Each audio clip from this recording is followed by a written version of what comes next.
Retrouvez-nous sur le 92.9 ou sur radiocampusrouen.fr.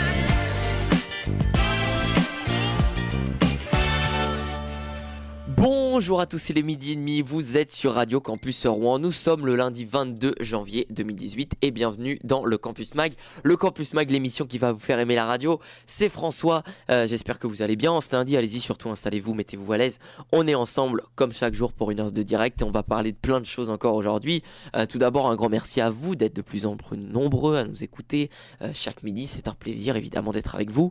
Et dans cette émission on aura vos rubriques préférées avec évidemment la star du jour, un petit point sur les sports, on aura également une page sur les infos nationales, évidemment la météo du jour et puis on aura également un petit point sur les événements qui auront lieu prochainement dans la métropole rouennaise. Et oui, comme vous le voyez, première émission de la semaine et évidemment une émission chargée. On parlera de tout ça dans un instant, on va aborder évidemment plein de thèmes, mais comme dans chaque Campus Mag, on va commencer par le chiffre du jour. Et le chiffre du jour aujourd'hui c'est 1,54. Alors chers auditeurs, est-ce que vous aurez une idée à quoi peut bien correspondre ce chiffre 1,54? Eh bien figurez-vous que c'est en millions de livres le nombre d'ouvrages vendus par Guillaume Musso en 2017. 2017, année rude pour les auteurs de best-sellers français. Selon le palmarès GFK Le Figaro littéraire, paru le 17 janvier 2018, les romanciers en tête du classement ont moins vendu que les années précédentes. Guillaume Musso, qui arrive en tête, a vendu 1,54 donc millions d'exemplaires en 2017. L'auteur de La fille de Brooklyn notamment en avait vendu 1,8 millions l'année précédente. Raphaël Giardano, autrice de Le jour où les lions mangeront de la salade verte, se hisse à la deuxième place du classement avec 1,13 million d'exemplaires vendus l'année passée. Seuls ces deux romanciers sont parvenus à dépasser la barre du million d'exemplaires. L'écrivain et politologue Michel Bussy occupe la troisième place du palmarès avec 931 000 ventes en 2017. Pour la première fois depuis la création de ce palmarès en 2005, Marc Lévy n'apparaît plus sur le podium. Le romancier occupe désormais la quatrième place du classement avec 761 000 livres vendus. Voilà pour le chiffre du jour qui, oui, on peut le dire, c'était un petit point littéraire aussi, un petit point littérature aujourd'hui. Donc voilà, mais c'est bien c'est ce qu'on aime aussi dans le Campus Mag. Tout peut se passer, on peut avoir des points littérature. Vendredi, on a eu un point météorologie. Si ça se trouve, dans 2 jours, on aura un point garage, pneumatique, on sait pas. Voilà, il peut se passer n'importe quoi dans cette émission, c'est ça qu'on aime. Donc voilà pour le chiffre du jour. On va parler maintenant de vos informations étudiantes. Évidemment pour les étudiants qui nous écoutent, ça peut être important. Et première information étudiante en ce lundi, qui concerne les lycéens de terminale et les étudiants. C'est le moment de faire votre demande de bourse et de logement. Donc pour cela vous vous connectez sur messervices.etudiants.gouv.fr.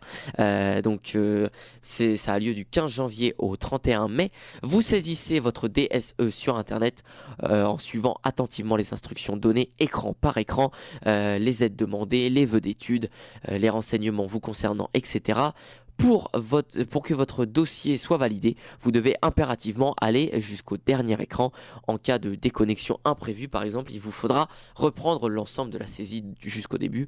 C'est un petit peu compliqué, mais bon, évidemment, faut aller jusqu'au bout. À la fin de votre saisie, un mail de confirmation de dépôt de votre demande de bourse vous sera envoyé. Le dossier vous sera transmis par courrier électronique en pièces jointes sous 48 heures. Il sera votre interlocuteur unique durant l'instruction de votre dossier, même si vous souhaitez étudier dans une autre académie. Il vous faut également renvoyer votre DSE et les pièces justificatives sous 8 jours. Donc à la réception de votre dossier par courriel, vous vérifiez les informations et vous imprimez votre dossier. Complétez-le ou modifiez de façon manuscrite si nécessaire. Retournez le dossier signé avec les pièces justificatives demandées en suivant les instructions de la notice. Vous n'aurez qu'un seul dossier à envoyer. En cas de vœu dans d'autres académies, votre Crous d'origine transfère par procédure informatique votre dossier au Crous des académies concernées. Attention cependant, votre demande de bourse sera prise en compte à la date de retour de ce dossier papier à l'adresse indiquée, accompagné de tous les documents demandés bien évidemment. Les services du Crous vous donneront une réponse de principe en vous envoyant une notification conditionnelle par courriel en pièce jointe. Elle vous indiquera la décision d'attribution ou de rejet de votre demande de bourse. Vous pouvez également télécharger ce document dans le suivi de votre dossier, toujours sur le site messervices.étudiants.gouv.fr. La notification de bourse s'appuie donc sur les informations saisies dans votre dossier social étudiant, autrement appelé DSE. Envoyé avant la confirmation de votre inscription en établissement, la notification est toujours conditionnelle. La notification conditionnelle doit être présentée au service scolarité de votre établissement au moment de l'inscription. Elle peut également vous être utile pour être exonéré du paiement des droits d'inscription universitaire et de la contribution vie étudiante. La notification devient définitive quand le Crous a reçu le justificatif de votre inscription. Ça paraît logique. Pour valider définitivement votre dossier et mettre en paiement votre bourse, le Crous doit impérativement recevoir un justificatif prouvant votre inscription dans l'enseignement supérieur. Selon les académies, votre établissement le transmet au Crous où vous devez vous en charger vous-même. Renseignez-vous sur les modalités de transmission de ce document auprès de votre établissement lors de l'inscription. C'est à ce moment que le Crous fixera le montant définitif de votre bourse et vous enverra une notification définitive de bourse. En cas de changement d'académie, le Crous d'origine transmettra votre dossier au Crous d'accueil qui deviendra votre nouveau guichet unique. Autre information importante, si vous n'aviez pas effectué de vœux dans votre DSE pour l'académie ou si vous étudiez à la rentrée, à l'endroit où vous étudiez à la rentrée, vous devez demander à votre Crous d'origine le transfert de votre dossier et il faut pour cela joindre un justificatif d'inscription. Voilà pour les infos, toutes les infos concernant la bourse. C'est un petit peu rébarbatif, mais on est obligé de le faire pour nos auditeurs étudiants. Évidemment, plus d'informations sur le site du Crous de Rouen. Autre information maintenant, et elle s'adresse également aux jeunes diplômés, plus particulièrement aux jeunes diplômés à la recherche d'un premier emploi. Vous pouvez bénéficier d'une aide financière. Donc si vous êtes un jeune diplômé et que vous avez moins de 28 ans, si l'année dernière vous étiez étudiant boursier ou diplômé du supérieur par la voie de l'apprentissage et que vous disposez de peu de ressources, vous pouvez bénéficier de l'aide à la recherche du premier emploi, autrement appelé ARPE, pendant 4 mois. Alors la RPE, qu'est-ce que c'est ? Eh bien la RPE, c'est une aide financière d'un montant équivalent à votre bourse, donc de 100 à 550 euros par mois, ou une aide mensuelle de 300 euros pendant 4 mois si vous êtes diplômé du supérieur par l'apprentissage. Alors évidemment, n'attendez pas, vous avez 4 mois après l'obtention de votre diplôme pour faire une demande d'ARPE. Vous devez pour cela déposer votre demande en ligne sur www.étudiant.gouv.fr ou donc rubrique messervices.étudiant.gouv.fr. Alors quelles sont les pièces justificatives à fournir ? Eh bien tout d'abord une attestation de réussite au diplôme ou éventuellement un relevé de notes délivré par votre établissement ou votre centre de formation d'apprentis, la copie de l'avis fiscal 2016 donc qui se base sur les revenus 2015 si vous êtes diplômé par l'apprentissage, une attestation sur l'honneur précisant notamment que vous n'êtes plus en formation et que vous êtes à la recherche d'un premier emploi, vos coordonnées bancaires et la copie de votre carte d'étudiant des métiers si vous avez diplômé par la voie de l'apprentissage. Plus d'informations sur le www.étudiant.gouv.fr/ARPE. Petite pause maintenant, juste pour vous rappeler que vous pouvez nous suivre évidemment sur les réseaux sociaux. Les réseaux sociaux, c'est Carmen qui s'en occupe avec Léa également. Donc on a les réseaux sociaux, qu'est-ce qu'on a déjà ? On a Instagram, on a Facebook, on a Twitter.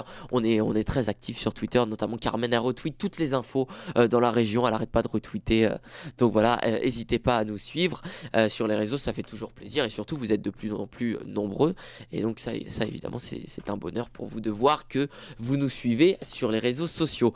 Donc voilà pour la petite page réseaux sociaux.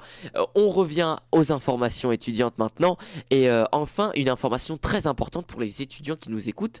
Le samedi 10 février 2018 de 9h30 à 17h, l'université de Rouen-Normandie ouvre tous ses campus pour faire découvrir aux lycéens et à leurs parents l'offre de formation et les services de l'établissement. d'établissement. Présentation évidemment de filières, simulation de cours et visite des locaux.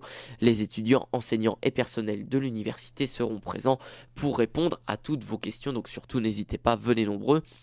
Venez également découvrir tous les services à l'étudiant, les associations étudiantes, les bibliothèques universitaires, les services sportifs et culturels, les aides sociales ainsi que le centre de formation continue et par alternance, des chargés d'orientation seront aussi là pour vous accompagner dans la construction de votre projet d'études et vous renseigner sur le nouveau dispositif Parcoursup grâce à notre partenaire le Crous Rouen Normandie. Donc le Crous Normandie il est situé donc sur le campus de Mont-Saint-Aignan et c'est également là où est située la soucoupe, là où se situent nos locaux. Donc vous pouvez profiter pendant ces portes ouvertes, essayer de venir à la soucoupe, venez dans les studios de Radio Campus Rouen si vous voulez par exemple parler d'un projet, si vous je sais pas, si vous avez envie de parler de quelque chose, de mettre en avant votre projet, si vous êtes une association étudiante, une organisation, une fédération, une corpo, enfin bref, si vous voulez faire parler de vous tout simplement, eh bien n'hésitez pas, vous pouvez nous contacter par Facebook comme je l'ai dit tout à l'heure, vous nous envoyez un message privé, évidemment on vous répondra le plus rapidement possible et normalement, généralement c'est plutôt une réponse favorable puisque nous ça nous fait également ça nous fait de la matière pour constituer les émissions. Donc surtout, n'hésitez pas, profitez des journées portes ouvertes pour venir nous voir, visiter la soucoupe également, visiter nos locaux. Donc voilà, grâce à notre partenaire le Crous Rouen Normandie, vous pourrez également visiter les chambres étudiantes et découvrir la restauration universitaire. Ça, je sais que c'est un point plutôt important quand on est étudiant. Donc voilà, vous pouvez retrouver toutes les informations, évidemment les programmes détaillés sur jpo.univ-rouen.fr. Donc pour les informations pratiques, donc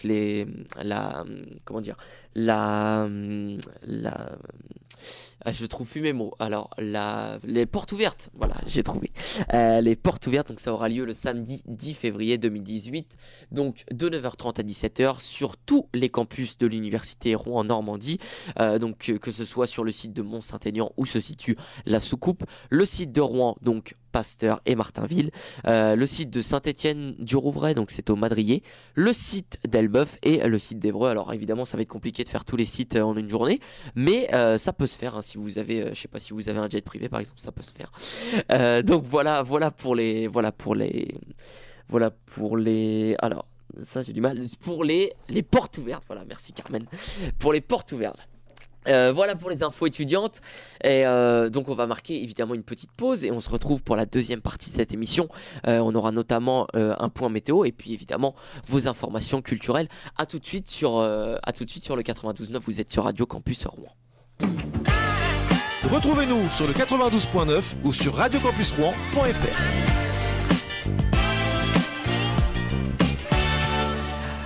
Et on est de retour dans le Campus Mag, vous êtes toujours sur Radio Campus Rouen 92.9. Merci d'être avec nous ce midi. À l'instant, on vient d'écouter Stay. Donc Stay, c'est pour vraiment ceux qui n'auraient pas compris. Donc en fait, c'était le titre Stay de Once Again It Failed. Il était plutôt énervé là, le monsieur qui chantait, il était plutôt pas content.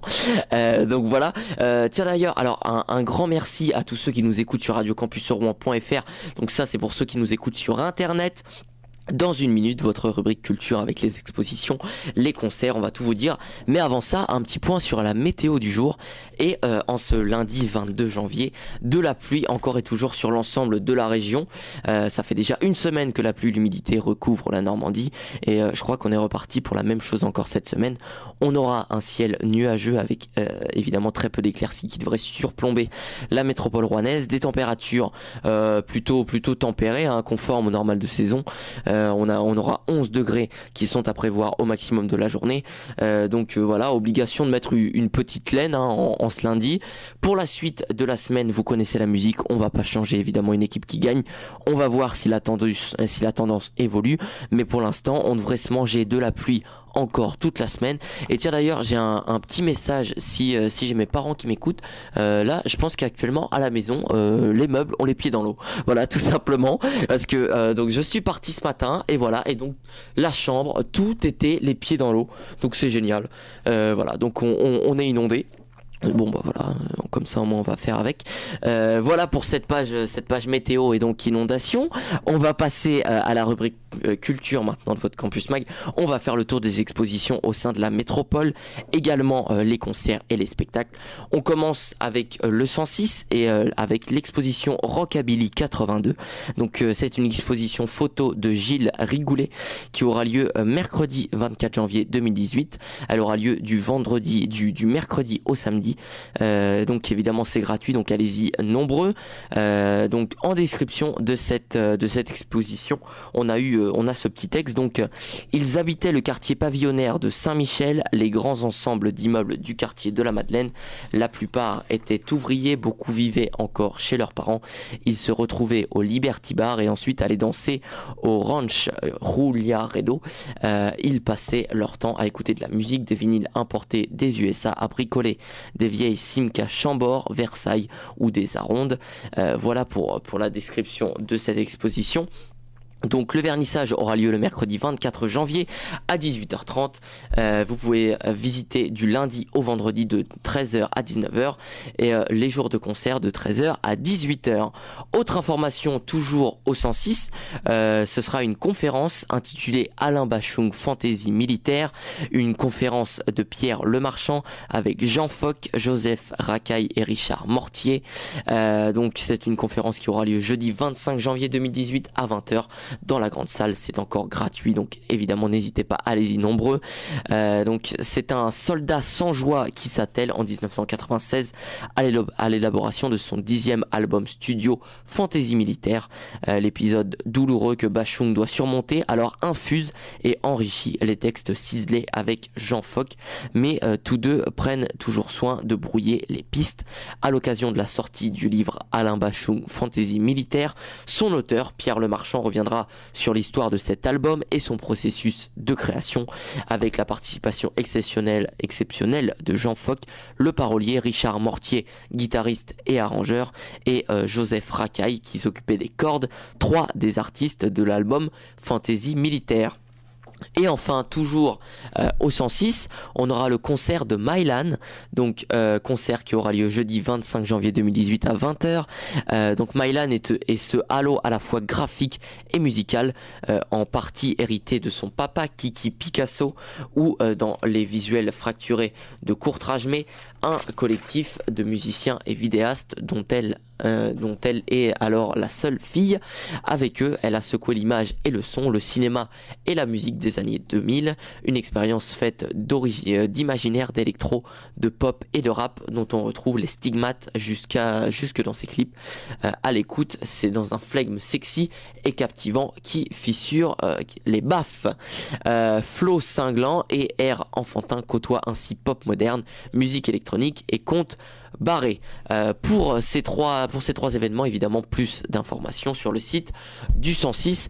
Petit tour du côté de la grande salle de concert maintenant, et on va donc parler du Zénith de Rouen avec alors je sais pas si c'est un concert ou si c'est une pièce, mais en tout cas c'est l'événement Dirty Dancing qui aura lieu mardi 23 janvier 2018 à 20h. Donc ce sera 44 avenue des Canadiens 76 120 Rouen.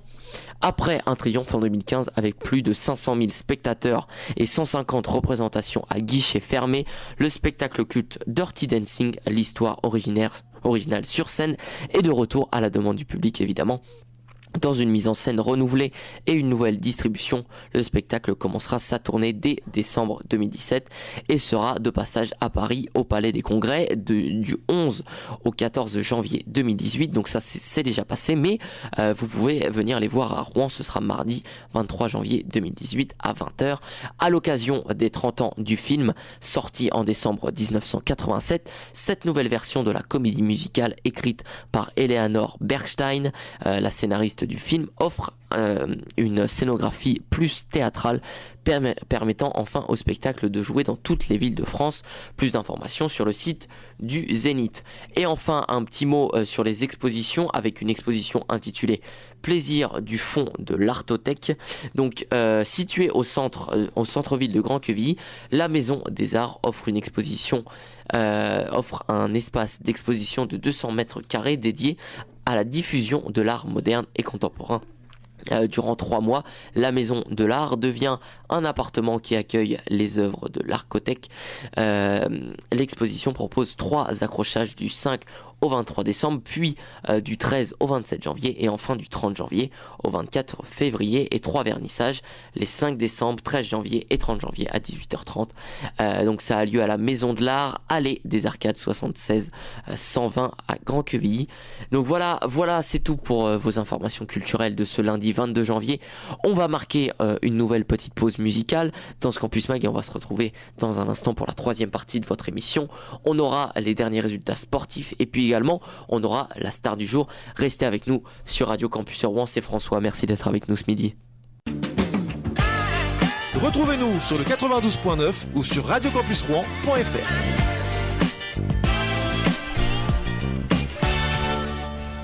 De retour dans votre Campus Mag, merci d'être avec nous ce midi sur le 92.9 ou sur radiocampusrouen.fr pour ceux qui nous écoutent sur internet.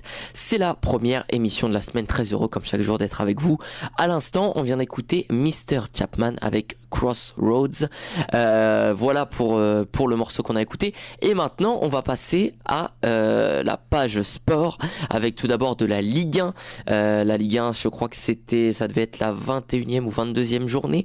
Et donc tout d'abord le résultat de la journée de vendredi avec la victoire à l'extérieur de l'Olympique de Marseille 2-0 face au Canet. Malheureusement défaite pour le Stade Malherbe de Caen et notre seul club normand engagé en Ligue 1. Un but de Payet et un but d'Autovin ont permis aux Marseillais de s'imposer 2-0.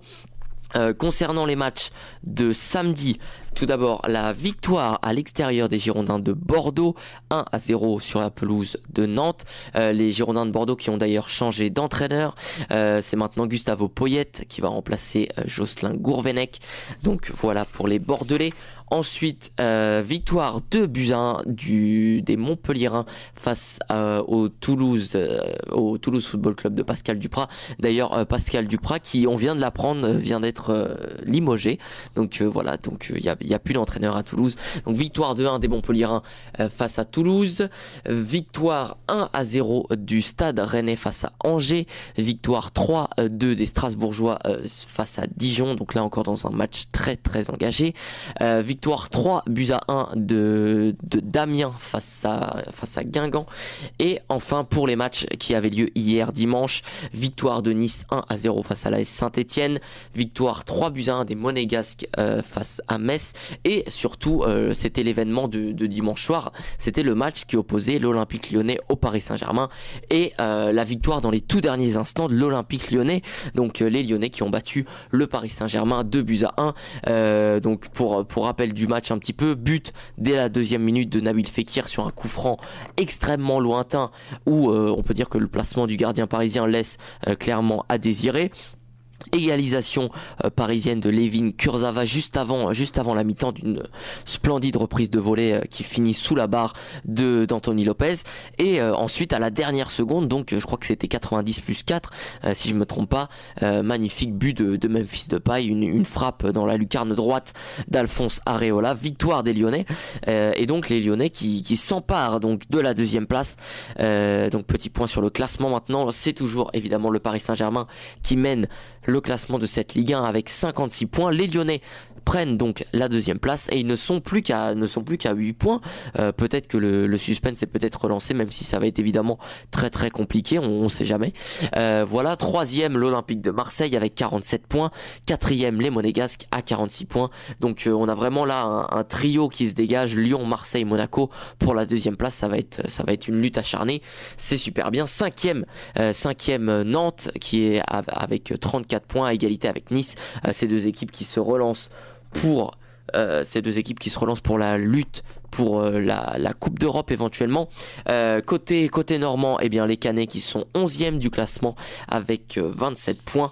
Et ensuite, à la fin du classement, la charrette comme on dit, eh bien c'est Lille qui se retrouve 18e. Toulouse donc est 19e et maintenant sans coach. Et enfin c'est Metz qui occupe la dernière place du classement avec 15 points. Voilà pour la Ligue 1. Du biathlon maintenant avec Martin Fourcade qui a remporté la Mastart et qui conforte sa place de leader au général. Oui, Martin Fourcade qui a fini en beauté le week-end en Italie, vainqueur de la Mastart malgré 2 fautes au tir.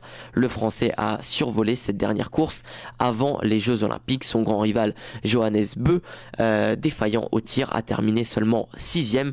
Fourcade qui signe au passage son 18e podium consécutif, creuse l'écart au général. Et Martin Fourcade, surtout, je sais pas si vous avez vu, mais il y a eu une petite polémique un petit peu avec lui sur les réseaux sociaux, notamment sur Twitter, puisque c'est la radio Europe 1 qui a fait un titre et qui a dit Martin Fourcade encore battu par donc son rival Johannes Beu. Sauf que voilà, Martin il fait beaucoup de victoires et pas mal de podiums, donc ça lui a pas plu. Et il a répondu au tweet d'Europe 1 en disant audience d'Europe 1, Europe 1 encore battu par France Inter, RTL, etc. Donc j'ai trouvé ça très très très bonne répartie de Martin Fourcade. Et surtout on le connaît, Martin, il c'est quelqu'un qui se laisse pas faire. Donc là j'ai très très bonne répartie du skieur de fond. Donc voilà pour le biathlon. Petit mot de ski maintenant avec Henrik Kristoffersen qui a tout simplement écrasé le slalom. À noter la 4e place du français Mufa Jandet qui finit donc au pied du podium. Meilleur temps de la première manche, Henrik Kristoffersen n'a pas craqué. Habitué aux places de 2e cet hiver, il en a réalisé 7. Le Norvégien a cette fois-ci terminé sur la plus haute marche du podium. Il a devancé son plus grand rival Marcel Hirscher de 87 centièmes et le Suisse Daniel Juhl d'une seconde 35. Victor Mufa-Jandet a terminé au pied du podium. Clément Noël est lui 8e. Et enfin, on va faire notre dernier point Dakar du Campus Mag. On sait que pendant 2 semaines, on a suivi cette épreuve avec beaucoup d'attention. C'est le dernier point Dakar puisque cette épreuve s'est terminée ce samedi. Sans surprise, c'est Carlos Sainz qui a remporté la 40e édition du prestigieux Rallye Raid ce samedi aux côtés de son copilote Lucas Cruz. C'est le 3e succès consécutif du constructeur français Peugeot qui a d'ores et déjà annoncé son retrait de la discipline. En moto, c'est Matthias Waltner sur KTM qui l'a emporté pour la première fois. C'est la fin d'une longue série noire pour l'Espagnol Carlos Sainz qui a remporté ce samedi le Dakar 2018, son second sacre 8 ans après le premier, en déjouant les pronostics avec l'expérience de ses 55 ans.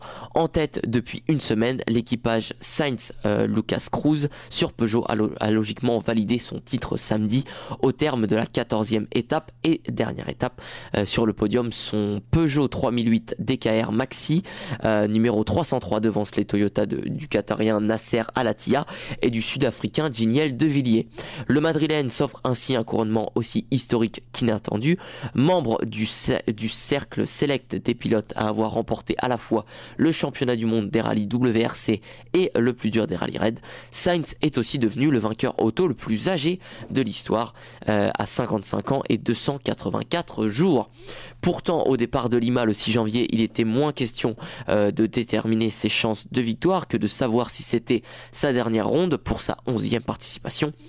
N'ayant terminé qu'un seul de ses 6 Dakar courus depuis sa victoire en 2010 avec Volkswagen, il semblait être un petit peu plus en retrait de la Dream Team de la marque au Lyon, notamment aux côtés des Français Stéphane Peterhansel, Sébastien Loeb et Cyril Després. Il y a eu des mauvaises années, des mauvaises séries depuis ses débuts avec Peugeot en 2015, explique Peterhansel. Ce titre, ça récompense le travail qu'il a fait avec Peugeot et toute sa persévérance. Il a su franchir les dunes du Pérou et d'Argentine, le terrain qui lui est plus compliqué avec régularité et le moins de soucis majeurs. Aidé par son expérience, la stratégie sera de rouler doucement, riait-il avant d'attaquer la dernière partie dans le sable de cette édition. De l'autre côté, sa pointe de vitesse a fait merveille dans les étapes typées WRC avec des pistes et moins de hors-piste. Il s'est imposé 2 fois en Bolivie sur ce genre de journée.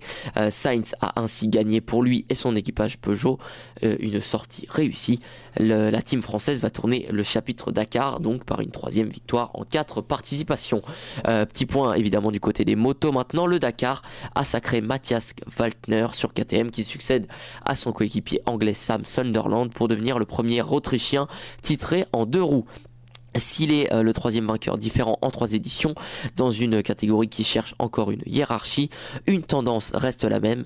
Évidemment, c'est KTM qui s'est offert une 17e victoire de suite.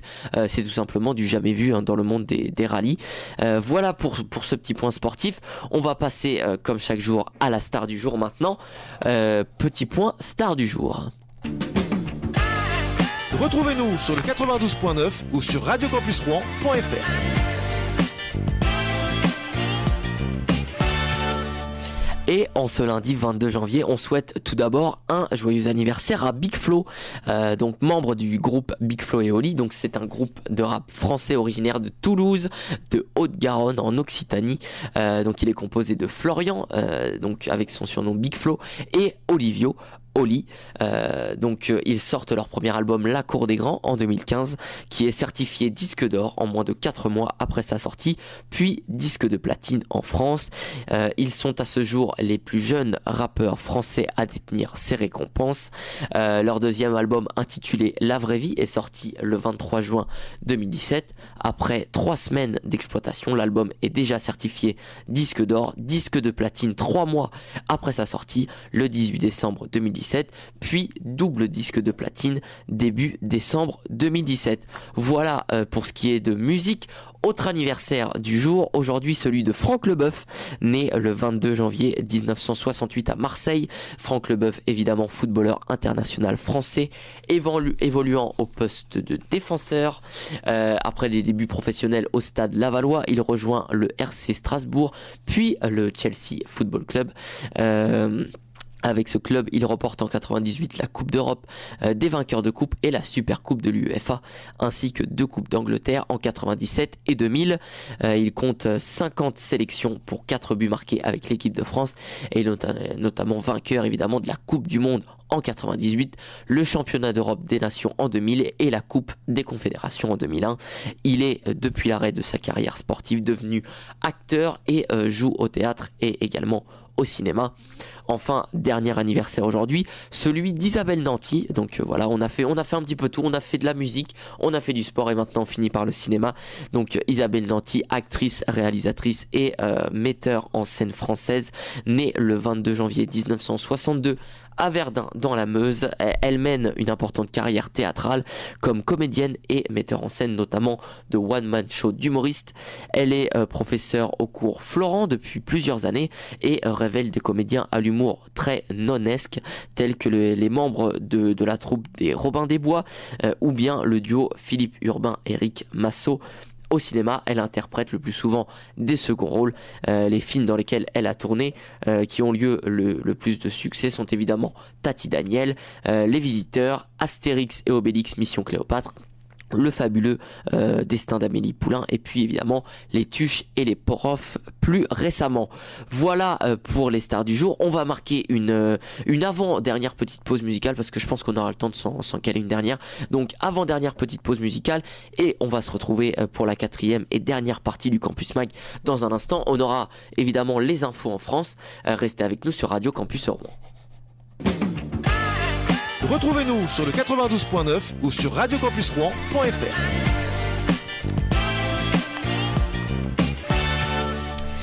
Et voilà, on est de retour dans le studio de Radio Campus Rouen pour la fin de votre Campus Mag. À l'instant, on a écouté Weak Spot de Throw Me Off the Bridge.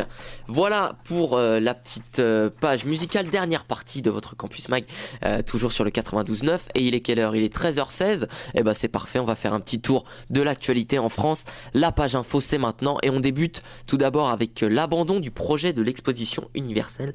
Exposition universelle, l'abandon de la France passe mal. La France a retiré sa candidature pour héberger l'exposition universelle de 2025 en raison du budget et de la faiblesse du dossier d'après le Premier ministre Édouard Philippe. Pour certains, la pilule est dure à avaler. C'était il y a à peine 3 mois, Emmanuel Macron, alors en visite à Saclay dans l'Essonne, le lieu où devait se tenir l'exposition universelle. Il découvrait alors la maquette du futur campus. À l'époque, il soutenait le projet sans réserve. Pourtant, samedi 20 janvier, le Premier ministre a mis fin au projet dans une lettre adressée au comité d'organisation et révélée par le journal du dimanche. J'ai décidé de ne pas donner suite à la candidature de la France France à l'exposition universelle qui sera retirée, a écrit Édouard Philippe. La France organisera les JO et la Coupe du Monde de rugby. Déjà, donc, les raisons avancées pour ce retrait, eh bien, tout d'abord, un risque pour les finances publiques et ensuite un manque de partenaires privés et enfin la crainte d'une faible participation à l'exposition universelle. Des arguments rejetés ce dimanche matin par Luc Carvounas, donc, qui fait partie du PS, vice-président du comité d'organisation de l'exposition, ainsi que par Valérie Pécresse, présidente LR du Conseil régional d'Île-de-France. Donc, dans les prochaines années, la France accueillera les JO et la Coupe du Monde de rugby. Pour décrocher ces victoires, Emmanuel Macron avait alors mouillé la chemise. Donc on se souvient tous de l'image d'Emmanuel Macron qui était à Paris en train de jouer au tennis sur un fauteuil. Je ne sais pas si vous vous souvenez de ça, mais c'était une image vachement marquante. C'est vrai que le président il avait mouillé la chemise pour obtenir les JO. Donc voilà, mais par contre il n'y aura pas d'exposition universelle. Autre information maintenant, le conflit continue dans les prisons. Et oui, le projet d'accord que les syndicats avaient négocié avec le gouvernement a été rejeté samedi 20 janvier au soir. L'appel à un blocage total, a été lancé pour lundi matin. La colère ne faiblit pas dans les prisons comme samedi 20 janvier à Lille. Les surveillants rejettent unanimement le projet d'accord soumis aux syndicats. Dès samedi soir, dans un communiqué, la CGT pénitentiaire affichait son refus. Le projet d'accord prévoyait notamment la création de 1000 postes sur 4 ans pour Force ouvrière qui a toujours refusé les négociations. Le problème n'est pas là, mais dans l'amélioration des conditions de sécurité des surveillants et un régime spécifique pour les détenus radicalisés. Clairement insuffisant pour les syndicats qui réclamaient des quartiers isolés pour ces détenus dangereux. Même crispation en Corse après la violente agression à la prison de Borgo vendredi dernier. Pour les surveillants, hors de question de reprendre le travail. Après déjà une semaine de tension, le mouvement devrait s'amplifier dans les prisons. Les syndicats appellent à un blocage total dès lundi matin, 6h. Voilà pour les informations nationales. Et enfin, dernière information, et là on va parler sport, on va parler hockey sur glace. Je sais qu'on a des auditeurs qui aiment beaucoup le hockey, donc on va en parler. Les Dragons de Rouen se sont imposés 5-1 face aux Rapaces de Gap ce dimanche sur l'île La Croix lors de la 37e journée de Saxo Print League Magnus. Une nouvelle prestation très solide de notre gardien, notamment Matija Pintaric et ses partenaires, auteur de 22 arrêts. Le portier des Dragons s'est montré redoutable dans chacune des offensives gapençaises, enrageant malgré tout au moment de concéder l'unique but des Rapaces. C'est vrai que ça aurait pu lui faire un blanchissage, mais c'est dommage. Offensivement, et malgré 68 minutes de pénalité distribuées au total, 38 pour Rouen et 30 pour Gap, c'est vrai que c'était un match plutôt engagé. Les Rouennais se sont montrés les plus efficaces lors des situations spéciales, inscrivant notamment 3 de leurs 5 buts inscrits en supériorité et ne concédant aucune situation de désavantage numérique. Loïc Lampérier, Kevin Dussault, Alex Aleardi, Nicolas Ritz et David Volberg sont les buteurs. Les Dragons confortent plus que jamais leur place de leader à l'issue d'une nouvelle rencontre de qualité et évidemment très disputée. Prochain rendez-vous dès ce mardi pour nos Dragons avec un déplacement dans les Alpes chez les Pionniers de Chamonix. Ça aura lieu à 20h30 si vous souhaitez suivre cette rencontre. Vous savez qu'il y a Fansite, donc ça c'est un site, le site internet où vous pouvez suivre les matchs donc notamment des Dragons, mais pas uniquement, vous pouvez suivre l'intégralité des matchs de Saxo Print League Magnus. Voilà pour les informations nationales et régionales. On a fait un petit peu le tour, vous avez vu, on est passé par la prison, ensuite on a fait un petit peu de hockey, voilà, et on a fait un petit peu d'exposition universelle de culture. Voilà pour les informations principales. Donc comme je l'avais prévu, on a du temps, donc on va s'écouter un dernier morceau. Moi j'aimerais bien m'écouter le morceau que j'aime beaucoup. On va s'écouter Temple tout de suite, on va s'écouter Temple avec Summerlight. Voilà, je me fais un petit kiff, j'ai le droit, je suis chez moi. Donc voilà, on va s'écouter ça. Vous restez avec nous pour la fin, on va terminer ce Campus Mag. À tout de suite sur le 92.9. Retrouvez-nous sur le 92.9 ou sur radiocampusrouen.fr.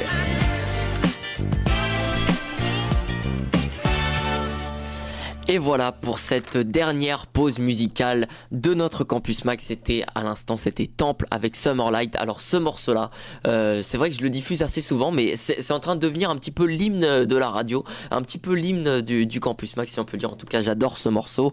Voilà, donc c'est déjà la fin. On va commencer à se dire, on va se dire au revoir. C'est la fin de ce Campus Mag. Merci à vous tous d'avoir été avec nous. Demain, vous nous retrouvez à 12h30.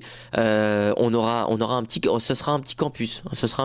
On va faire, ce sera une demi-heure d'émission. On sera notamment avec Valentin, voilà. Et mercredi, vous retrouvez votre émission Onde de rue, qui sera enregistrée au restaurant universitaire du Panorama. Donc ça sera au campus de Mont-Saint-Aignan. Évidemment, bon courage à tous ceux qui débutent la semaine avec nous. Vous inquiétez pas, on est ensemble. C'est lundi pour tout le monde. Donc voilà, on se retrouve demain pour une nouvelle émission, toujours en direct, midi et demi, 13h. C'était le Campus Mag, l'émission qui va vous faire aimer la radio. Bonne journée sur le 92.9 et à demain, midi et demi. Salut. Baby, all I need